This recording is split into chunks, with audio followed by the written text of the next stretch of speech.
Okay, so now it's your time to make your very own menu.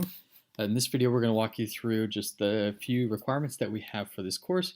Of course, this should always be taken a look with as well as the rubric for this particular assignment as well. So this is kind of the general guide for it, but always take a look at the rubric for any new material that may have changed from semester to semester. So first of all, there are 4 things to consider. Your menu, you should create a menu with at least 5 categories. So that means salads, appetizers, so on and so forth. You can kind of think through what type of service or style that you want to do and cater your menu and your categories towards those. So that's kind of why we leave it a little more open-ended. We're not requiring you to have particular titles like appetizer, entrees, so you can create a new cultural menu which might have a different name for a particular category as well.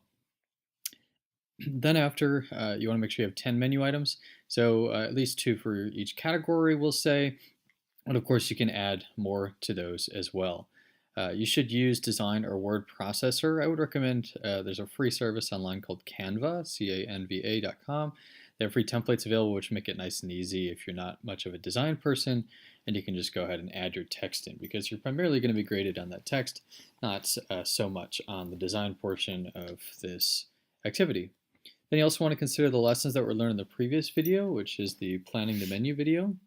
And finally, just make sure that you are having some fun with it and that you are being creative. Other considerations to think about when you do create a menu, of course, are what is your concept, and through that concept, where would you find your sourcing? So in the survey, you're asked what city you're going to go to, so you might want to think about seasonality of foods that are available in that particular market at the time that you're writing the menu. Also the price point that you want to go at. So, this is a time to consider what menu items are going to be within the price point that you had thought up and what aren't. Who are your customers? What are going to be their needs and wants? Not just what your dream menu is, but what's a realistic idea for the people that are in your market.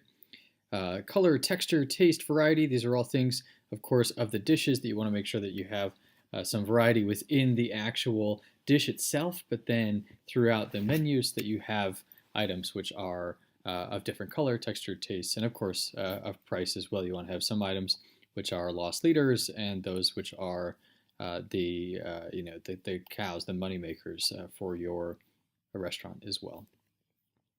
Grading, you want to make sure that you meet the minimum requirements that were on that previous slide.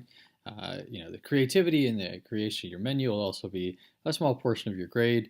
The relation to your brand message and concept, which you described earlier, is it on point? Is it on message? Or have you just picked recipes at random from the internet?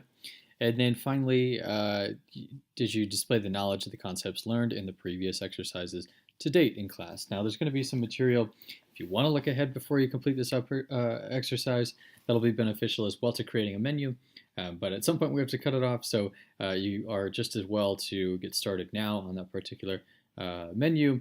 And you can always add in extra things learned along the way in the next lecture or two. Thereafter, the components, you want to make sure that you include the name of menu categories, the name of each item, menu item descriptions as well, so we can look back to some of the other menus and see that there were descriptors like the Noodles and Company menu here, where they actually had a full-on description. You want to make sure you also include the calories, and at this point you can kind of make that up because we're not going to use the nutrition software in this class. We will use it in HT325, so you'll get familiar with that later. Make sure also to include the price in your particular menu as well. But if you've completed all of those components, the name of menu categories, name of item, menu item, calorie count, again fictional for this particular exercise, and then also price, you'll do just fine. Just make sure you kind of think about the concept, and again, think back to those considerations which we talked about in this video as well. So pretty straightforward there. If you do have any questions, feel free to let me know. Later on, you'll be taking 1 or 2 of those menu items and creating a recipe for them. So do keep in mind the recipes or the menu items that you do choose. At least one of those you will use as a recipe. Okay, so if you have any questions, again, feel free to reach out to me via my email. Otherwise, good luck in planning your menu.